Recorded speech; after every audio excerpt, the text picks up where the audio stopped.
Voilà, pour les titres, je commence donc avec cette nouvelle tant attendue, la fin du port du masque. Comment cette décision a-t-elle été prise malgré la hausse des contaminations? Explication avec Jérôme Rabier. C'est pour l'instant un rebond, pas encore une sixième vague, mais l'épidémie de Covid repart à la hausse en France. Les chiffres quotidiens publiés par Santé publique France sont formels. Sur les 7 derniers jours, il y a eu en moyenne plus de 65 000 cas quotidiens, soit une hausse de près de 25% en une semaine. Et cela va probablement durer un peu pour l'épidémiologiste Arnaud Fontanet, qui s'appuie sur les projections de l'Institut Pasteur. Grâce au niveau d'immunité collective qu'on a acquis par la vaccination, par les infections passées, ce pic devrait aller jusqu'à 100 000 par jour, peut-être 150 000. On est quand même loin des 350 000 cas par jour de la mi-janvier, qui était le pic de la vague Omicron. Et après, les choses devraient s'arranger et on peut espérer qu'avec le printemps aussi, on arrive dans une période où la circulation du virus sera moindre. En attendant une éventuelle accalmie, les indicateurs virent au rouge. 22,4% des tests réalisés se révèlent positifs, un chiffre qui repart à la hausse pour la première fois depuis le pic de janvier. Logiquement, le taux d'incidence suit le même rythme, avec 629 cas positifs pour 100 000 habitants. Mais pour le président du conseil scientifique, on ne peut pas parler de sixième vague. On est bien dans la cinquième vague qui se poursuit, qui est liée à Omicron. Il y a une augmentation, c'est clair, mais celle-ci nous paraît maîtrisable. Au moment où les restrictions comme le masque obligatoire sont levées dans de nombreux secteurs, le gouvernement appelle à rester vigilant, en particulier pour les plus fragiles. L'ouverture de la campagne de 4e dose pour les plus de 80 ans et les personnes immunodéprimées s'est d'ailleurs ouverte aujourd'hui. La fin du pass vaccinal, on en débat tout de suite dans ce sens public avec Christine Rouziou. Bonsoir. Bonsoir. Bienvenue. Vous êtes professeur émérite de virologie à l'Université Paris-Descartes, membre des académies de médecine et de pharmacie. Claude Maluret, bonsoir, sénateur de l'Allier, président du groupe Les Indépendants, République et Territoires. Vous soutenez Emmanuel Macron. Jean-Daniel Lévy, bonsoir, directeur délégué Harris Interactive France. Avec nous également en duplex, en visioconférence, Corinne Ferret, qui est sénatrice socialiste du Calvados. Bonsoir, bienvenue à vous aussi. Et Mathieu Croissando, éditorialiste politique. Bonsoir Mathieu. Bonsoir Thomas. Christine Rouziou, est-ce que vous parlez de sixième vague? On entendait le professeur Delfrécy à l'instant dans notre reportage. Oui, je pense que ça va monter. C'est évident que ça va monter. Il y a plusieurs circonstances qui vont faire que ça va monter. Il y a le retour à l'école pour la zone C. Il y a cette libération des masques. Oui. Je dis bien libération, c'est plus une obligation, c'est une liberté de le garder. Voilà comment je dis les choses, parce que je pense que le virus est là, il circule beaucoup. C'est un nouveau variant. C'est BA2, c'est un cousin de Omicron. Disons qu'il se branche sur le même arbre que Omicron et il diffère un peu. Il est encore plus contagieux qu'Omicron? Il est encore beaucoup plus contagieux, à 30% plus contagieux qu'Omicron. Il est pathogène, relativement pathogène, dans la mesure où ce qu'on voit par exemple à Hong Kong, avec une mortalité importante, on voit la Chine qui confine des zones de 17 millions de personnes. Enfin, à Shenzhen, ouais. Il a à Shenzhen et on voit que vraiment c'est un virus tueur, quoi. Il n'y a pas de souci, il faut s'en méfier. Donc cette obligation de masque qui tombe, pour moi, c'est simplement une liberté de le garder. Donc vous pensez que c'est un peu prématuré, si je lis pas entre vos lignes en disant ça? Je pense que ça a été annoncé à un moment où cette sixième vague, qui pour moi est en train de démarrer, n'était pas encore là. Le BA2 était au Danemark à ce moment-là, mais en France, en mi-février, on était encore avec le Omicron 1, type 1, si vous voulez. Ouais. Là, on est avec le Omicron type 2, BA2, dominant, et avec évidemment des disparités régionales, comme d'habitude, mais un risque de réinfection, y compris les gens qui ont eu Omicron 1, un risque évidemment pour les personnes fragiles. Donc moi vraiment je soutiens le fait que il faut continuer à se protéger, il faut continuer à se protéger les autres. Je pense qu'on passe avec cette obligation qui tombe, on passe à cette vie à la japonaise, C'est-à-dire que maintenant, les gens qui ont envie vont porter le masque tout le temps, beaucoup, quand ils auront un rhume, quand ils auront une grippe. Ouais. Je pense qu'on va passer à ce mode de vie et que les gens ont pris l'habitude de l'avoir. On y reviendra parce qu'effectivement, c'est intéressant. Claude Maluret, à entendre le professeur Rouziou, on se dit c'est peut-être une décision quand même plus politique que sanitaire, même si on comprend la difficulté de prendre une telle décision avec un virus qui mute et qui évolue rapidement. Je crois que le politique, il est là pour prendre des décisions. Oui. Donc, quand vous dites c'est plus politique que sanitaire, c'est le rôle du On politique. assume. C'est le rôle du politique. J'observe d'ailleurs, en écoutant Fontanet, en écoutant Delfraissy, en vous écoutant, que les scientifiques, et je m'en félicite, que les scientifiques sont beaucoup plus prudents qu'ils ne l'étaient. J'ai vu au début, il y a longtemps, au début de cette crise, des scientifiques s'affronter, dire des choses extrêmement orthogonales les uns par rapport aux autres. Aujourd'hui, tout le monde, pas seulement les scientifiques d'ailleurs, mais tout le monde est plus prudent, souligne les avantages, souligne les inconvénients, souligne les risques, mais avec beaucoup moins de certitude qu'avant. Et par conséquent, c'est le moment, le lieu où le politique doit trancher. Il le fait aujourd'hui avec, certes, un certain nombre d'incertitudes, mais je ne pense pas, quand vous dites est-ce que c'est une décision politique, vous sous-entendez est-ce que c'est électoral. On est à 3 semaines du premier tour de l'élection. Le politique joue son rôle, il le joue dans les pays voisins. Les levées de restrictions sont un petit peu partout au même moment, à 15 jours près. Et par conséquent, je pense que, tout en écoutant les avertissements, les précautions demandées par les scientifiques, il faut bien, ça a été le cas à plusieurs reprises au cours de cette épidémie, il faut bien un jour prendre des décisions. Et je pense, si on la voit, comme vous le dites, un instant, comme une liberté et comme le fait le professeur que Rouziou chacun dit exerce... une liberté de le garder. Hein, oui, une liberté de le garder. Une liberté, j'allais dire dans le même sens, une liberté d'exprimer sa responsabilité, sa propre responsabilité. Après tout, je trouve que c'est une mesure tout à fait normale et je n'y vois pas en tout cas d'arrière-pensée électorale. Oui. Et vous, Corinne Ferret, comment vous recevez cette journée ? Alors, on est à la fois heureux de voir des visages sans masque et c'est vrai que le discours des médecins, des professeurs, des présidents du conseil scientifique, on se dit est-ce que c'est vraiment le bon moment ? Et vous ? Et à la fois, effectivement, c'était tous nos concitoyens, nous tous, nous attendions ce moment où on pourrait enfin retrouver le sourire face à nous et avoir cette liberté, on va dire, avec des guillemets. Que les spécialistes, et Madame vient de le faire, restent très prudents. Il me semble qu'ils sont tout à fait dans leur rôle. De fait, l'épidémie reprend, on voit bien, les cas de contamination augmentent et donc il faut rester extrêmement prudent. Il faut, me semble-t-il, maintenir tous ces gestes barrières. On a appris à vivre avec. On a appris à vivre avec le masque, on a appris à se laver les mains X fois dans la journée. Je pense qu'il faut préserver tout cela, notamment pour les personnes les plus fragiles, pour les personnes âgées de santé fragile, mais aussi leur entourage, bien évidemment. Donc, c'est une autre phase de l'épidémie, dans notre comportement, dans notre façon de vivre. Moi, je veux dire qu'enfin, d'une certaine façon, on a pu tomber le masque, mais qu'il faut rester prudent et peut-être pour répondre avant même que vous me posiez la question, même si évidemment les politiques sont là pour prendre des décisions lorsqu'il y a à tout moment, on va dire, et en particulier dans des situations aussi graves et aussi complexes que celles que nous vivons, nous subissons depuis maintenant.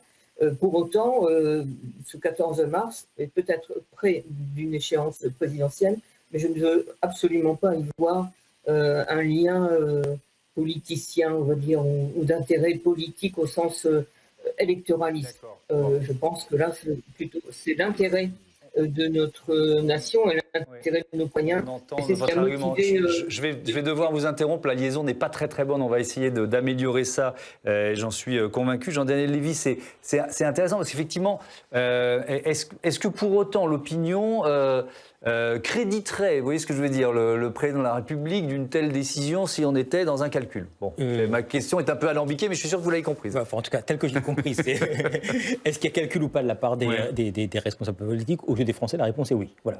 Donc c'était d'ailleurs où ils se disent on a une élection qui va se dérouler le 10 avril prochain. Il y a un certain nombre de choses qui apparaissent comme étant profondément pénibles pour les citoyens. il y a un aspect concernant le pouvoir d'achat, et notamment en fait, le prix de l'essence. Et puis, il y a également le port du masque et toutes les contraintes sanitaires qu'on peut avoir à l'heure actuelle. Je mélange un peu, mais dans l'esprit des Français, c'est souvent un peu comme ça. On se dit, tiens, on se rapproche de l'élection, et ces petites épines qu'on a aujourd'hui dans le pied, quand même, le gouvernement va nous adresser des messages avec 2 registres, je pense, qui sont importants d'avoir à l'esprit. Le premier aspect, c'est qu'il y a quand même une confiance qui est assez grande en matière de santé publique qui est exprimée aujourd'hui à l'égard du gouvernement et du président de la République. Il n'est qu'à voir le fait qu'au début de la pandémie, on parlait aux yeux des Français matin, midi et soir du nombre de morts, et qu'aujourd'hui, c'est un non-sujet. Et donc, on va plutôt parler des contaminations, mais on ne parle même pas d'engorgement des hôpitaux, on ne parle même pas aujourd'hui en fait, de plan blanc ou quoi. Donc, globalement, c'est une situation qui apparaît comme étant relativement bien gérée. Et puis, le deuxième aspect, c'est un peu... J'y pense et puis j'oublie. Voilà, je pense à cette situation-là, et puis en même temps, j'ai quand même envie d'avoir un peu cet espoir de revenir à une situation antérieure, en me disant qu'il y a quand même un risque peut-être de ne pas porter le masque, de vivre un peu plus comme avant, mais qu'on a de moins en moins envie, ou en tout cas la pression qui existe en fait à titre individuel est un peu moins importante. Donc on n'a pas forcément de critique manifeste à l'égard du gouvernement en disant c'est uniquement une mesure électoraliste aujourd'hui, sans considération ou sans mettre en danger fondamentalement notre société. Mais les électeurs ne vont pas forcément voter Macron dans 3 semaines parce qu'on leur a proposé de retirer le masque le 14 mars. Non, et 2, les électeurs qui étaient les plus critiques à l'égard de la gestion sanitaire de cette dernière période ne se retrouvaient ni dans l'électorat aujourd'hui d'Emmanuel Macron, ni même dans l'électorat potentiel d'Emmanuel Macron. Donc le regain manifeste en matière de comportement électoral n'est absolument pas à trouver auprès de ceux qui étaient les plus critiques concernant la gestion de la crise sanitaire. Effectivement. Et Mathieu, on peut le dire, vous l'avez un tout petit peu évoqué, mais c'est intéressant de creuser ce thème. Le Covid, c'est le grand absent pour l'instant de cette campagne. Oui, est-ce que vous avez entendu les candidats à la présidentielle s'émouvoir de l'allègement de restrictions sanitaires ? Est-ce que vous avez entendu remettre en cause les choix du gouvernement, dire qu'il faudrait plutôt faire comme ci, dire qu'il faudrait plutôt faire comme ça ? Eh bien non, un relatif consensus politique entoure désormais la gestion de la crise Covid. Et il paraît loin le temps où l'opposition ne ménageait pas ses critiques, dénonçant l'impréparation, les mensonges, les manques de masques, les manques de tests, les manques de vaccins. L'époque où certains criaient, souvenez-vous, au scandale d'État, l'époque où d'autres criaient à l'apartheid. Après 2 ans de pandémie, la France semble, selon l'expression consacrée, avoir appris à vivre avec le virus. Et la classe politique avec. Alors pour l'exécutif, c'est un vrai soulagement. Il y a 1 an encore, moi je me souviens, les stratèges de l'Élysée, comme on dit, empêtrés dans une campagne vaccinale qui était alors à la peine, ils redoutaient 2 scénarios. Le premier, c'était que la pandémie s'installe et que les Français à bout finissent par sanctionner l'exécutif. Et le second, c'était que la situation s'améliore, mais que les Français à bout finissent par sanctionner l'exécutif aussi, au nom de ce qu'ils appelaient l'effet Churchill, en évoquant le Premier ministre anglais, victorieux au lendemain de de la Seconde Guerre mondiale, mais battu dans les urnes juste après. Alors comment ça s'explique finalement, cette mansuétude, on va dire Il y a d'abord un effet de comparaison, parce que 2 ans ont permis aux Français de comprendre que les ressorts de cette pandémie mondiale n'avaient épargné personne. Et que la France, malgré de réels retards à l'allumage, au final ne s'en tirait pas forcément plus mal que ses voisins. Et ensuite, un effet de lassitude. On peut s'en désoler, Jean-Daniel y faisait allusion tout à l'heure, mais le Covid qui tue encore plus de 100 personnes par jour et qu'on a fait 140 000 morts au total quand même, ça n'effraie plus ni n'émeut plus grand monde. Le contexte international pèse aussi, une peur chasse l'autre. Et puis enfin et surtout, la façon dont l'exécutif a fini par gérer la crise, en 2021 notamment, après les tâtonnements et les erreurs initiales, les choix présidentiels de porter l'économie à bout de bras avec le quoi qu'il en coûte, les choix de ne plus infliger de confinement qu'en dernier ressort, et c'est un peu ce qu'a fait Emmanuel Macron l'an dernier, ou surtout de faire avancer le pays à marche forcée vers la vaccination par le biais du pass sanitaire puis du pass vaccinal. Tout ça a un peu changé le regard des Français. Et la gestion de la crise Covid, qui était un boulet, est devenue presque un atout pour Emmanuel Macron. Sondage après sondage, Jean-Daniel, vous me démentirez si ce n'est pas le cas, mais les Français sont de plus en plus nombreux, pas forcément à créditer ou à donner quitus à l'exécutif pour sa gestion de la crise Covid, mais en tout cas à considérer que personne, au fond, aucun de ses rivaux n'aurait fait vraiment mieux qu'Emmanuel Macron. Et puis la santé est devenue un enjeu intermittent de cette campagne, et davantage sous l'angle des moyens alloués à l'hôpital ou de la lutte contre les déserts médicaux, mais pas vraiment sur la politique sanitaire, pas vraiment sur la gestion de la crise Covid au fond, puisque personne n'a tellement d'idées de faire autrement, à condition toutefois que l'épidémie ne se remette pas à flamber d'ici quelques semaines, et notamment à la veille des élections. Mais oui, justement, c'était la question que j'allais vous poser, Christine Rouziou, parce qu'on peut se projeter quand il y a une épidémie en général. Je voyais les chiffres que prévoyait l'Institut Pasteur, plus de 100 000 cas par jour à la fin du mois de mars, hein, donc si on se projette au 10 avril, on peut être dans quelle situation épidémiologique à ce moment-là ? Oui, je pense que les modélisations de Simon Kochmez, à mon avis, sont relativement exactes dans la mesure où il y a tout pour que le virus continue à courir. Il n'y a aucun problème. C'est vrai que l'immunité globale collective, hein, dont on parlait tant, est pas si mal. Il y a eu pas mal de gens infectés par Omicron. Hein. Il a fait beaucoup de rhume et de grippe sans faire d'hospitalisation, mais parce que justement, il y a un fond immunitaire correct.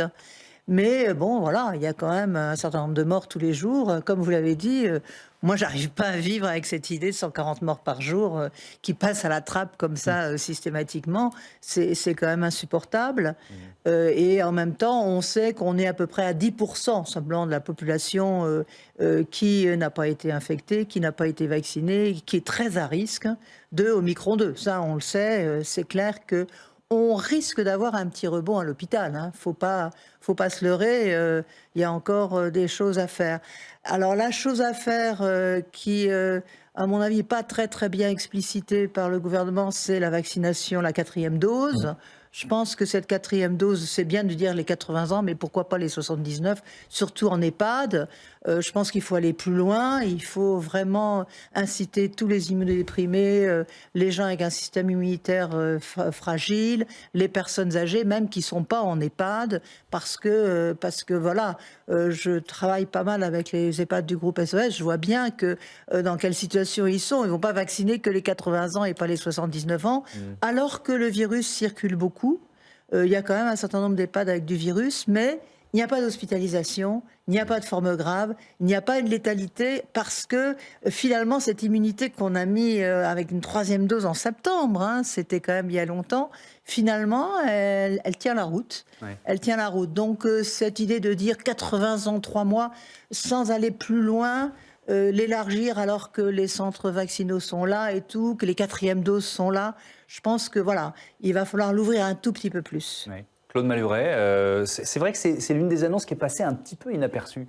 Peut-être parce que, bon, plus de 80, ça concerne, je mets plein de guillemets, pas grand monde, et donc on a le sentiment. Et ça alimente peut-être un sentiment général que ça y est, on peut lâcher le masque, c'est derrière nous, alors que, vous le dites, tous les spécialistes, il faut maintenir les gestes barrières, il faut peut-être porter le masque quand on va voir une personne de sa famille qui est une personne potentiellement à risque. Enfin, il y a une petite musique de liberté qui fait que l'information sur 4e dose pour les plus de 80, elle est passée un peu à la trappe, quoi. Oui, je pense d'ailleurs que c'est peut-être provisoire, parce que si on voit un rebond, voire une 6e vague, très rapidement, le gouvernement va avoir à communiquer, va d'abord avoir à prendre des mesures, va avoir à étendre cette disposition, et par conséquent, mais aujourd'hui, la communication, je ne vais pas vous apprendre ça, c'est votre métier, on communique mieux par séquence et une chose à la fois. Oui. Donc on n'est pas dans cette séquence-là. On est dans la séquence, oui, on peut aujourd'hui tout bien peser, élargir les choses et diminuer les restrictions. Mais pour en revenir à ce que vous disiez il y a un instant sur le fait qu'il n'y ait pas de contestation au bout d'1 an, alors au bout de 2 ans d'ailleurs, mais aujourd'hui il n'y a pas de contestation. Alors que, y compris politiquement, vous voyez, Mme Ferré est à peu près sur la même ligne que moi sur ce sujet.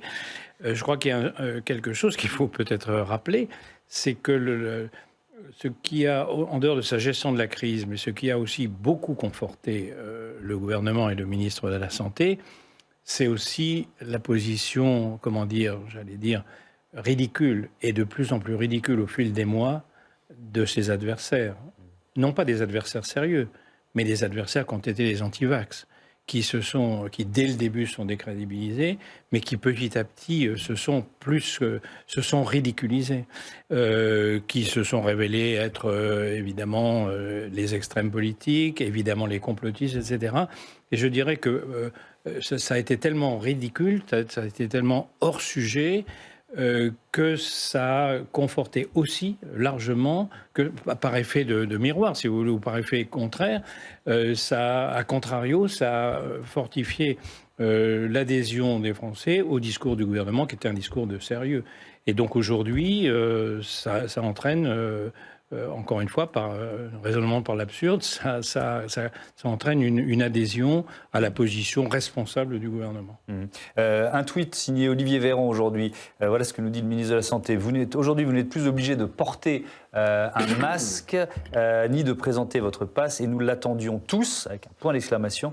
Mais aujourd'hui, comme hier, fragile ou en présence de personnes fragiles, restez vigilants, maintenez les gestes barrières. Voilà, c'est ce que, effectivement, j'ai entendu aussi dans la bouche de plusieurs scientifiques aujourd'hui. Et je propose à Steve Jourdain, qui ne doit pas être très loin, de nous rejoindre. Bonsoir Steve, parce qu'il y a quand même une question autour des objectifs affichés par Olivier Véran, à qui je viens de donner la parole en lisant son tweet. Tous ces objectifs n'ont pas été atteints. Non, flashback dans le monde d'avant la guerre en Ukraine. Olivier Véran était auditionné au Sénat le 22 février. Thomas, il était devant la commission d'enquête mise en place pour évaluer la nécessité ou non de maintenir le pass vaccinal au regard de la situation sanitaire. Le pass vaccinal qui est entré en vigueur le 24 janvier. Olivier Véran était donc auditionné un mois après, le 22 février. Olivier Véran, plutôt optimiste sur l'évolution de l'épidémie. Écoutez, c'était il y a 3 semaines. Nous avons indiqué que si cette trajectoire positive se confirmait, en particulier sur le plan des tensions hospitalières et en termes de circulation du virus, nous pourrions envisager une levée du pass à la mi-mars dans tout ou partie des lieux où il est mis en place. Et le ministre de la Santé avait fixé des critères précis pour ce que l'on est en train de vivre, c'est-à-dire la levée des restrictions sanitaires. Précisément, notamment la levée du port du masque en intérieur et la levée du pass vaccinal. Quels étaient ces critères fixés par Olivier Véran ? Eh bien, il fallait passer sous la barre des 1500 patients Covid en réanimation. Écoutez-le. Ce que nous disent les scientifiques, le conseil scientifique, etc., c'est qu'il faudrait qu'on redescende aux alentours de 1500 patients Covid en réa, pour qu'on considère que le fonctionnement normal des hôpitaux serait restauré. Ce qui, à ce rythme, pourrait intervenir d'ici 2 à 3 semaines. Deuxième indicateur, rapidement, c'est la dynamique épidémique. Et là, le conseil scientifique nous dit qu'il faut que le facteur R de reproduction du virus soit durablement inférieur à 1, c'est-à-dire qu'on soit sur une pente décroissante, et qu'on ait atteint un niveau de taux d'incidence qui soit assez faible, entre 300 et 500 au plus fort, au maximum, pour pouvoir considérer qu'on a vraiment franchi le plus dur. 1500 patients Covid en réanimation, on n'y est pas tout à fait. Non, hier, dimanche 13 mars, le nombre de patients Covid en réanimation était de 1855. Alors, certes, le chiffre baisse, il baisse vraiment depuis la mi-janvier. Il faut rappeler qu'à la mi-janvier, on était autour de 4000 patients Covid en réanimation. Mais aujourd'hui, on est donc au-dessus du seuil d'hospitalisation fixé par Olivier Véran pour la levée de ces restrictions. Et pour le moment, pas du tout question de changer la stratégie sanitaire du côté du gouvernement. Ouais, merci Steve Jourdain pour tous ces détails. Christine Rouziou, vous parlez de 6e vague, on est bien d'accord. Je voudrais détailler ce que vous avez dit tout à l'heure sur le nombre de personnes que ça pourrait envoyer en réanimation. Est-ce que ce nouveau variant dont vous nous parliez, qui est plus contagieux, est-ce qu'il risque, et moi j'espère que non, évidemment, je ne suis pas un oiseau de mauvais augure, mais il risque d'envoyer beaucoup de gens en réanimation? Alors, la littérature nous montre qu'il est un peu différent de Omicron 1, dans la mesure où Omicron 1 restait dans les voies aériennes supérieures, alors que là, dans les modèles animaux, notamment le modèle Vison et Furet, on a Omicron 2 qui a plutôt une affinité pour le poumon. Alors, on n'a pas encore les résultats des situations cliniques qui sont observées à Hong Kong, mais disons que voilà, il y a ces craintes de modification de pouvoirs pathogènes qui sont pas du tout anodines. Cela dit, le reste de la population à risque, eh bien évidemment, comme on l'a dit, c'est les non-vaccinés qui là sont à risque de formes graves, plus que pour Delta, plus que pour Omicron. Encore une fois, regardons Hong Kong, où on est à 30% de vaccination, 2 doses, mais avec des vaccins Chinese-like, donc pas... Oui, qui sont moins efficaces, c'est Beaucoup moins efficaces, c'est des vaccins tués, c'est pas du tout ce boost énorme de protéines qui est produit par l'organisme avec les vaccins à ARN messager, qui sont maintenant, ça y est, reconnus comme l'efficacité est évidente. Là, maintenant, on en a la preuve quand on voit le nombre de personnes infectées par Omicron qui n'ont pas été à l'hôpital, qui n'ont pas fait de forme grave. Je crois que là, les non-vaccinés, c'est fini, quoi. Les antivax, c'est terminé. C'est des milliards de personnes qui ont été vaccinées et c'est des milliards de personnes qui ont été protégées. Donc, oui, il nous reste 10% de la population à risque à qui il faut dire faites attention à vous, faites attention à votre environnement. Y a et donc les proches, pardon de vous interrompre, les proches de ces personnes à risque aussi. Les proches, les personnes âgées qui sont, encore une fois, qui font leurs courses, etc. En plus, on a une circulation des virus grippaux en ce moment, H3N1 et H1N1 et H3N2. Donc c'est pas... c'est... Le printemps arrive, c'est sûr. Ça fait 2 ans qu'on tient. Encore quelques semaines et c'est fini. Je vous propose d'écouter un autre extrait. On a entendu Jean-François Delfraissy, le président du conseil scientifique, dans notre sujet d'ouverture tout à l'heure. Mais je vous propose un autre extrait ce matin sur RTL. Il parlait de l'acceptabilité du masque, notamment chez les plus jeunes. On l'écoute. François Delfraissy. On n'est pas dans blanc et noir. C'est-à-dire que je comprends, il est impossible actuellement de demander à une population jeune en France, avec le niveau de circulation virale que nous avons, de continuer à porter le masque. C'est pas possible. On peut toujours prendre des mesures, obliger entre guillemets dans une certaine mesure. Ça n'aurait pas marché. Jean-Daniel Lévy, l'acceptabilité par les jeunes, est-ce qu'on voit effectivement, je ne sais pas si vous avez ça dans vos enquêtes d'opinion, mais une espèce de rejet qui commençait à monter, parce que c'est l'impression qu'on a à l'entendre. Il y a une très très grande lassitude, on n'en était pas encore exactement au niveau du rejet. On a dit quand même beaucoup de choses sur les jeunes, et en fait ils nous ont quand même parfois un peu surpris, et je serais tenté de dire surpris en bien. On se rappelle peut-être... au mois de décembre, il y a de cela 2 ans, en fait, on s'était demandé s'ils ne seraient pas des facteurs de contamination, notamment à l'égard de leurs parents ou grands-parents au moment des fêtes de fin d'année. Et ils ont eu souvent un esprit de responsabilité, quitte à eux-mêmes ne pas aller rejoindre leurs proches en famille, non pas pour eux-mêmes se protéger, mais pour éviter de contaminer les autres. Et ce qui avait été présenté comme étant absolument inéluctable, c'est-à-dire un pic majeur à la rentrée 2021, ne s'est pas produit, notamment parce qu'il y a eu cette forme d'esprit de responsabilité de la part des jeunes. Il y a peut-être le deuxième aspect, c'est que nous, quand on fait des études et quand on demande aux Français vraiment le respect des gestes barrières à tous les niveaux, que ce soit ne pas serrer la main, ne pas faire la bise, porter bien le masque, et surtout pour les masques jetables, le changer à intervalles réguliers, qu'on a quand même plus de 80% des Français qui ne respectent pas à 100% la totalité des gestes barrières. Donc même quelle que soit la tranche d'âge ou autre, il y a quand même aujourd'hui parfois un respect qui est loin d'être absolu, qui est un peu plus manifeste de la part des jeunes, parce qu'on sait qu'ils sont en général moins sensibles aux campagnes en matière de santé, ils se sentent moins vulnérables que les autres, ils se sentent parfois, surtout quand ce sont des hommes, un peu plus en maîtrise eux-mêmes et en capacité à pouvoir s'en sortir si jamais ils ont une forme de difficulté, mais on n'a pas une césure générationnelle qui ferait qu'on aurait d'un côté des jeunes qui basculeraient complètement dans un refus absolu et d'autres des personnes âgées qui, au contraire, respecteraient complètement ces gestes barrières. Et en même temps, quel incroyable moment de discipline collective. Mais bien sûr. Vécu quand même depuis 2 ans. Hein. Les Gaulois réfractaires nous ont surpris. Oui. Les Français on fait quand même ce qu'on leur a demandé. Ils ont respecté les confinements, ils se sont fait vacciner, ils ont globalement respecté les gestes barrières. Peut-être à la différence des Japonais, en général, le masque est plus vu comme étant une protection à titre individuel que le fait d'éviter de contaminer les autres. Et c'est dans le cadre des études, en fait, il y a cette petite différence. Je suis d'accord. Quand vous prenez le métro à Tokyo, vous voyez bien que c'est celui qui tousse qui porte son masque. Oui, c'est ce que je disais. Donc, en fait, ça se passe comme ça au Japon, et en France, ça ne se passe pas encore tout à fait comme ça. En France, c'est pas forcément en fait l'idée d'éviter de contaminer les autres. Sauf à l'égard des personnes âgées, sauf à l'égard des personnes fragiles. On a vu beaucoup de jeunes. Je trouve que l'acceptabilité aussi des jeunes concernant la vaccination a été évidente. Alors qu'on a eu beaucoup plus de difficultés pour la vaccination des enfants. Et donc, je suis d'accord avec vous, on n'a pas eu une grosse vague épidémique au retour des vacances, mais par contre, le nombre d'enfants infectés a été quand même, on a largement dépassé le million, voire beaucoup plus.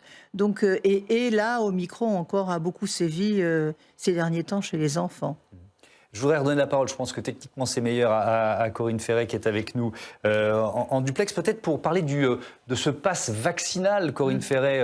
Quel bilan vous en faites? Est-ce que vous vous dites tout ça pour ça? Il aura servi à quoi selon vous ce pass vaccinal? Alors non, je ne dis pas tout ça pour ça, mais comme vous l'avez rappelé, le Sénat a élaboré un rapport qu'il a remis il y a à peine 15 jours, le 23 février, où on souhaitait connaître un peu justement le bien fondé de ce pass vaccinal et pouvoir quantifier, on pourrait dire, son implication ou ses conséquences sur l'épidémie. Il n'a pas peut-être atteint véritablement l'ensemble ou le niveau des objectifs que nous pensions. Pour autant, je pense qu'il a fait prendre conscience à chacun et chacune d'entre nous que la vaccination était une excellente protection, Madame l'a rappelé. Je pense que là, toutes celles et ceux qui trouvaient à redire sur l'intérêt et le bien fondé de la vaccination n'ont plus cette objection. Et je veux faire le lien là, à ce moment sur il me semble nécessaire de relancer la campagne de vaccination. Parce que ce n'est pas parce qu'on tombe le masque aujourd'hui que l'épidémie, vous venez de le dire, et bien évidemment, l'épidémie a disparu. Non, il faut inciter encore et toujours les Français à se faire vacciner, 1 dose, 2 doses, la 3e dose. Les centres de vaccination, pour beaucoup d'entre eux, ont été fermés, mais on voit bien que cette vaccination peut se faire chez son médecin sans aucune difficulté.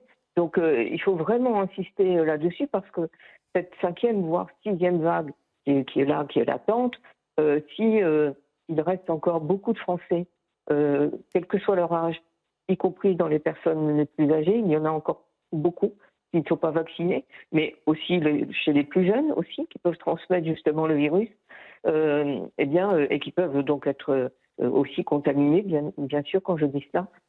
Cette campagne de vaccination, elle doit perdurer, et le gouvernement devrait relancer, ou l'action publique devrait être de relancer une campagne de vaccination en direction de nos concitoyens.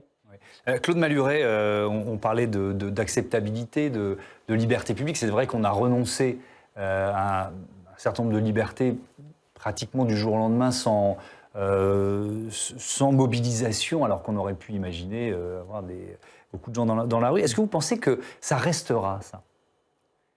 Pour une longue durée dans les habitudes, on parlait de la société japonaise, dans l'état d'esprit, les habitudes des Français? Je pense qu'il n'est pas souhaitable que ça dure.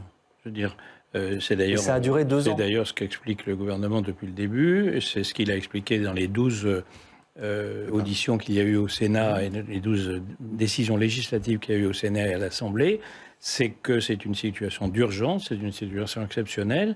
C'est une situation d'ailleurs dont on regrette qu'elle dure, puisqu'elle a commencé au moment des attentats terroristes, et puis qu'aujourd'hui c'est celle... Mais donc il y a une sorte d'habitude qui s'installe quand même. Voilà, il y a une sorte d'habitude qui s'installe, mais moi je compte sur le gouvernement et sur l'Assemblée et le Sénat bien entendu, pour dès que la crise sanitaire sera finie, nous enlevions toutes les mesures d'urgence.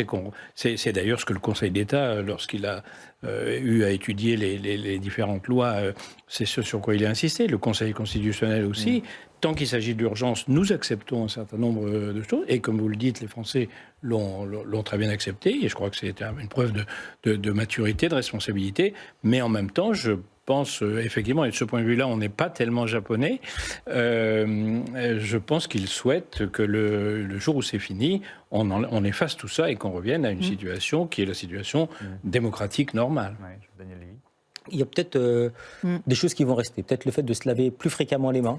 Oui. Le fait de ne pas forcément faire la bise lorsqu'on est un peu enrhumé ou lorsqu'on n'est pas très bien, ou le fait de ne pas serrer la main. Enfin, en tout cas, ces 3 types de gestes qui ne sont pas forcément, enfin, on va dire, très privatifs de liberté, mais qui commencent aujourd'hui à entrer dans les mœurs. Et même, voilà, enfin, parfois, quand on est amené sur des sujets annexes à travailler auprès des Français, on voit bien que quand ils voient des images, il n'y a pas si longtemps que ça, il y a 3-4 ans en fait, avec des personnes qui entrent sans masque quelque part, qui vont s'embrasser, etc. Il y a un petit mouvement qui est un mouvement d'interrogation en disant est-ce que tout ceci est bien responsable? Donc je ne pense pas qu'on va ne plus avoir du tout de contact physique, mais probablement que lorsqu'on sera dans des situations à titre personnel où on se dit je risque d'être contagieux, pour d'autres motifs évidemment que le fait d'avoir contracté la Covid, fera qu'on aura une plus grande compréhension des risques encourus par les autres, du simple fait qu'on puisse soi-même ne pas être tout à fait impeccable en termes de comportement des gestes barrières. Oui, parce que Christine Rouzius, quand vous parlez du modèle japonais, si la suite de notre réaction collective face à la pandémie repose sur cette capacité, cette citoyenneté, cette capacité à mettre le masque dès qu'on est un petit peu fiévreux, etc., je ne suis pas sûr que nos changements d'habitude aillent jusque-là. Non, je ne suis pas sûre, mais je pense que sans être en contradiction avec le fait que c'est vrai que tout le monde attend que ce soit fini et terminé de fini. Ça va arriver quand même. D'abord, j'en suis pas sûre. Je pense que septembre, on ne sait pas ce qui va se passer. Le virus circule. On a quand même des signaux avec la circulation du virus dans les populations animales qui nous surprennent. Les cerfs au Canada et aux États-Unis. On a les eaux usées dans New York où on a des séquences virales dans des espèces, sans doute le rat. Tout ça fait que le risque maintenant vétérinaire est là, il est beaucoup mieux perçu et donc bon, ça veut dire qu'on a un nombre de recherches One Health plus que jamais sur le haut des dossiers, mais c'est quand même, moi je perçois comme vous le fait que les gens mettent une distance, on ne se serre plus la main, je pense qu'il y a des comportements qui vont pas revenir de sitôt. Pour moi, c'est une évidence. On n'a pas finalement... Et c'est pour ça que je dis à la japonaise, vous ne touchez pas l'épaule de quelqu'un. Donc, sans aller jusqu'à leurs restrictions qui sont quand même pas difficiles pour nous latins, on voit bien que on va bien se laver les mains. Les parents ont compris que les gastroentérites, elles n'ont pas disparu, mais quasi. Les rhumes et les enfants, les écoles ont appris à laver les mains. Les écoles, ça ne pose plus de problème. Tout ça va rester quand même. Oui, les enfants surtout. Les enfants, pour les enfants... 5-6 ans jusqu'à 15 ans, ils ont appris des gestes ça va rester. Ça restera. Cet apprentissage, on peut considérer qu'il va nous servir. Pour moi, virologue, c'était le b.a.-ba en période de virus respiratoire syncytial, etc. On fait très attention à ne pas contaminer et on sait que le portage des bactéries et des virus sur les mains est vraiment important dans les contaminations. Et puis, ça va rester. Ça va rester. Et vous avez raison. Mais en même temps, on ne peut pas l'interpréter comme une privation de liberté. Moi, je l'interprète autrement, comme une éducation et comme un progrès. Regardez, moi, quand j'étais enfant, les gens crachaient partout. En Chine encore. Oui, en Chine encore. Et puis petit à petit, à cause de Pasteur, à cause de Koch, etc., on a pris un certain nombre de mesures d'hygiène et on va rajouter à ces mesures d'hygiène, à cause du virus, d'autres mesures qui passeront dans notre vie quotidienne, mais qui ne seront pas des restrictions de liberté, qui seront une forme de citoyenneté, de protéger tout le monde et d'hygiénisme dans le bon sens du terme. J'avais une petite question de Béotien.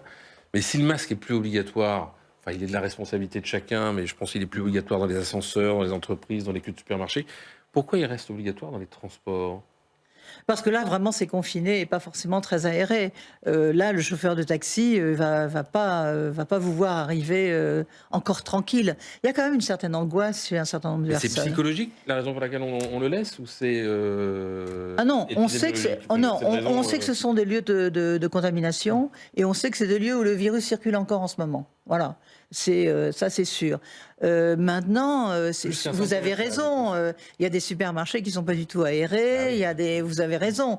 Mais là, les gens savent que dans les lieux pas aérés, il faut porter le masque. Il faut continuer à aérer les classes. Il faut continuer à effectivement, ces mesures-là aussi vont rester. Et je pense que là encore, chacun maintenant a compris où c'est confiné et où. Je suis plus inquiète des boîtes de nuit. Voilà. Moi, les boîtes de nuit, je dois avouer que j'irai pas encore. Voilà.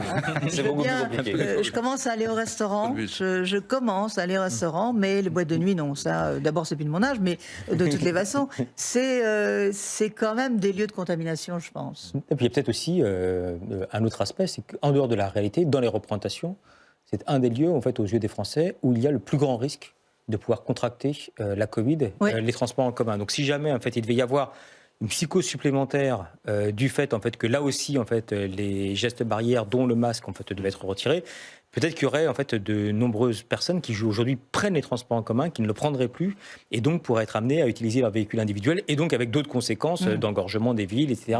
Donc il peut y avoir aussi des effets qui ne sont pas uniquement liés à la question objective, mais également aux représentations subjectives, et parfois un côté qui peut être rassurant, même si c'est une privation de liberté, mais pour une partie de la population, en se disant, au moins, là, j'ai peu de risques, en tout cas pas forcément autant de risques que ce que je crois. Et encore une fois, ça part d'un présupposé de départ extrêmement important, le risque élevé, quasiment au même niveau en fait aux yeux des Français que le fait de le contracter dans une discothèque.